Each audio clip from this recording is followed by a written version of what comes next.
दोस्तों कहते हैं जब दिल आया गधी पर तो परी क्या चीज है। दोस्तों ये कहानी गीता की है जो फुल जवानी में थी।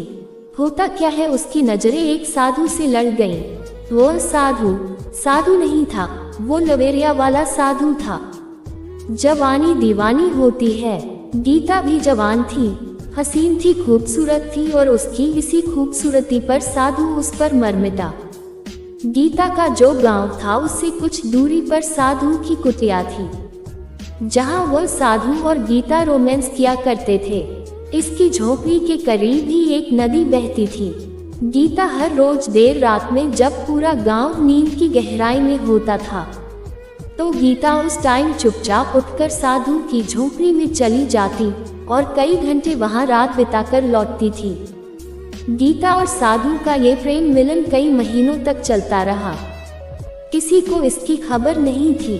वह जानती थी कि उसकी इस हरकत का शायद किसी को भी पता नहीं है, क्योंकि यदि पता होता तो कहीं ना कहीं कोई ना कोई तो कुछ कहता ही या कोई रोक टोक करता।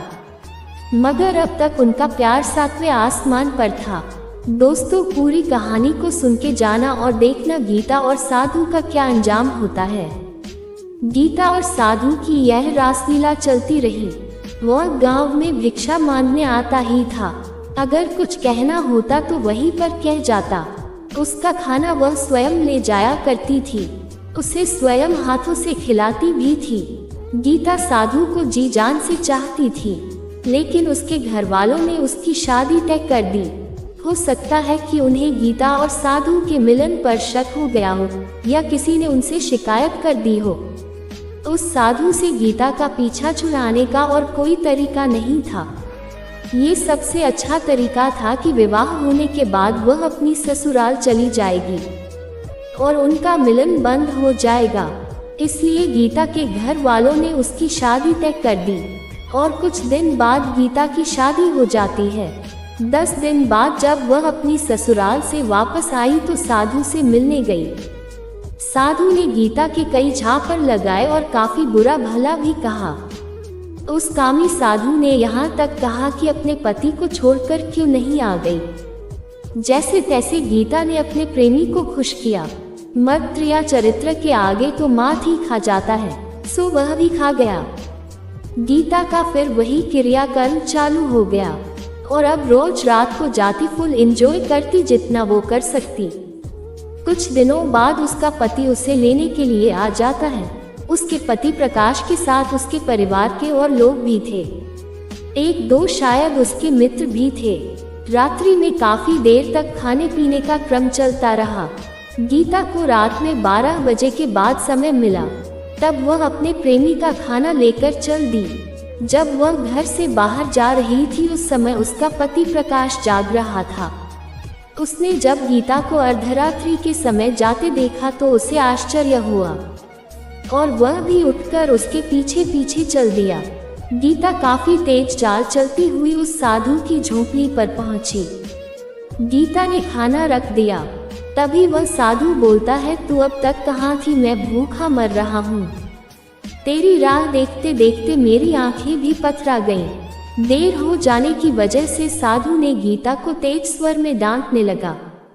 तभी गीता बोली, मेरे चुन्नू जी, आज मेरी ससुराल वाले मुझे लिवाने आए हैं, इसी वजह से देर हो गई है।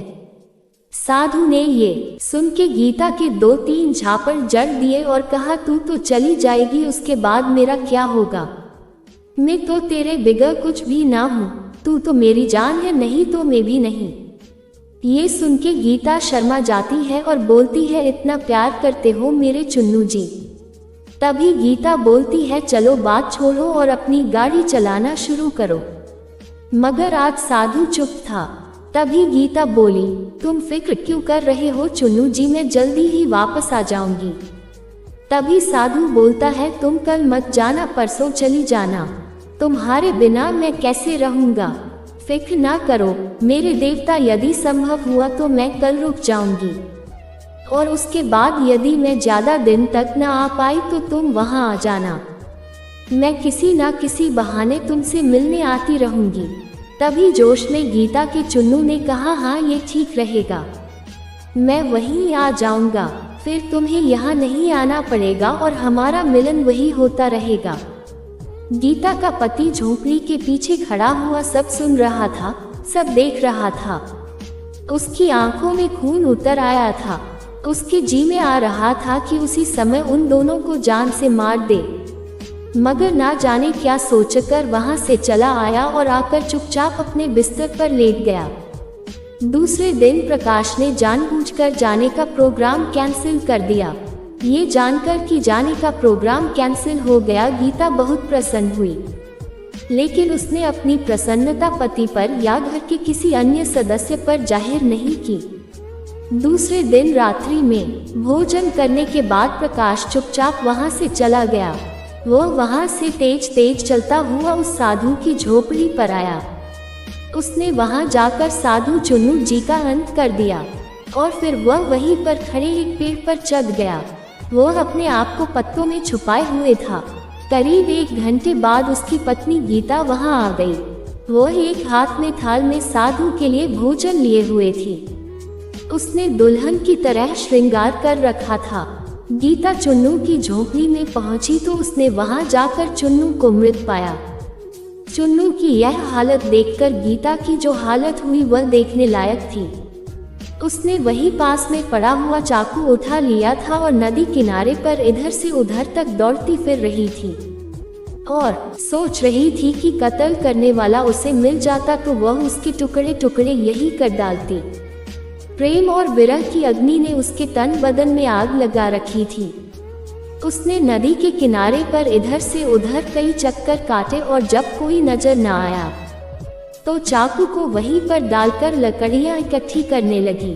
कुछ लकड़ियां तो उसकी झोपड़ी में थीं, कुछ और इकट्ठी की और फिर साधु के ऊपर लकड़ियां और घास फूस डालकर उसने वही आग लगा दी।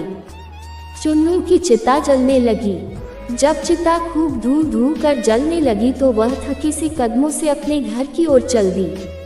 उसके जाने के बाद प्रकाश पेड़ से नीचे उतरा और वापस चल दिया। वह आकर अपने बिस्तर पर लेट गया। कुछ देर बाद वह सो गया। गीता भी आकर अपनी चारपाई पर लेट गई। वह पूरी रात 1 मिनट को भी ना सो सकी थी। वह अपने प्रेमी चुन्नू की याद में पूरी रात आंसू बहाती रही। सुबह उठकर प्रतिदिन के आवश्यक कार्यों से निवृत्त होकर तैयार हो गई अपनी ससुराल जाने के लिए। दोस्तों, ये सत्य है कि नारी का हृदय भी सागर की तरह विशाल और गहरा होता है। उसने ना जाने क्या क्या समझ आता है। सुबह उसके चेहरे पर रात की घटना की जरा सी भी परछाई नहीं थी। चेहरे पर किसी तरह की कोई शिकन नहीं थी। प्रकाश ने भी कमाल का काम किया था। उसने रात की घटना का किसी से कोई जिक्र नहीं किया था। वह अपनी पत्नी को विदा कराकर ले आया था। उसने शायद ये सोचकर अपनी पत्नी गीता को माफ कर दिया था कि जीवन में गलती किससे नहीं होती। गलती को यदि माफ ना किया जाए तो गलती करने वाला गलती और भी करता चला जाता है। शायद प्रकाश ने गीता को इसलिए भी माफ कर दिया होगा क्योंकि उसने उसका काम ही तमाम कर दिया था और अब पत्नी द्वारा किसी भी तरह की हरकत करने का कोई चांस नहीं था। अब धीरे धीरे काफी टाइम बीत गया। एक दिन रात में प्रकाश और गीता दोनों बाहर बैठे हुए थे। प्रकाश भोजन कर रहा था। तभी प्रकाश ने गीता से कहा, जरा एक गिलास पानी ले आना। तभी गीता बोली, अंदर कैसे जाऊं, डर लगता है। उसकी ये बात सुनकर प्रकाश को हंसी आ गई। तभी गीता बोली, क्या बात है, तुम हंस क्यों रहे हो? हंसी इस बात पर आ रही है, प्रकाश ने कहा, तुम्हें अंदर घर में से गिलास लाते हुए डर लग रहा है और उस समय डर नहीं लग रहा था जब तुम आधी रात को चुन्नू के अंतिम संस्कार के लिए नदी किनारे लकड़ियां चुराती फिर रही थी। ना जाने कैसे अचानक ये बात उसके दिल में आ गई थी और उसने कह दी, वरना वर्षों गुजर गए थे, कभी इस बात का उसने जिक्र तक नहीं किया था और उससे कभी यह भी नहीं पूछा था कि उसने कभी किसी से प्यार भी किया था या नहीं। प्रकाश के मुंह से इस बात को सुनते ही गीता की आंखें मशाल की तरह जल उठी। वही थोड़ी दूरी पर चाकू रखा था। उसने लपक कर उसे उठा लिया और अपनी पूरी शक्ति से प्रकाश पर वार कर दिया। प्रकाश एकदम सतर्क हो गया था। वह चारपाई से कूदकर एक तरफ खड़ा हो गया। गीता ने इतनी जोर से चाकू का वार किया था कि चारपाई की पाटी भी कट गई थी। उसने प्रकाश यानी अपने पति पर कई वार किए। अब प्रकाश को अपनी भूल का एहसास हुआ। वह सोच रहा था कि उसने ये सब कहकर बहुत बड़ी भूल कर दी है, मगर अब क्या हो सकता था। तीर तो कमान से निकल चुका था। उसने बार बार उससे कहा, गीता होश में आओ, गुस्से को थूक दो। तुम्हें परेशान करने या बेइज्जत करने का मेरा कोई इरादा नहीं था। तुम खुद सोचो कितने वर्ष हो गए, आज तक मैंने इस विषय में कोई जिक्र नहीं किया। मैं आज भी इस बारे में कुछ नहीं कहता। पता नहीं कैसे मेरे दिमाग में ये बात आ गई और मेरे मुंह से निकल गई। मुझे माफ कर दो। गीता पर प्रकाश की बातों का कोई असर नहीं हुआ। वह वार पर वार करती रही। गीता की आंखों में वैसा ही खून उतर आया था। प्रकाश ने आज वक्त की राख में दबी चिंगारी को हवा दे डाली थी। उसी वजह से उसके हाथों में चाकू आ गया था। जैसे तैसे उसने गीता को समझाकर उस टाइम शांत कर लिया। इसी बीच काफी समय गुजर गया था। प्रकाश को ऐसा लगने लगा था कि गीता उसे जिंदा नहीं छोड़ेगी, मगर एक दिन गीता ने अपनी ही जान ले ली। अब प्रकाश अपनी भूल पर अफसोस कर रहा था। उसे बार बार अपनी गलती का एहसास हो रहा था, मगर जो होना था वह तो हो गया था। उसका कोई इलाज तो था नहीं। एक तरह से यह कहा जा सकता था कि उसका घर बर्बाद हो गया, जिसका जिम्मेवार वह स्वयं है। तो दोस्तों, किसी के प्यार में इतना अंधा भी मत बनो कि अपना ही घर उजड़ जाए। दोस्तों, सही रास्ता चुनो, गलत नहीं। और जरूरी सूचना, ये कहानी किसी व्यक्ति या स्थान से संबंधित नहीं है। ये कहानी आपके मनोरंजन के लिए है। अगर आपको हमारी कहानी अच्छी लगी हो तो अपने चैनल को लाइक और सब्सक्राइब करें।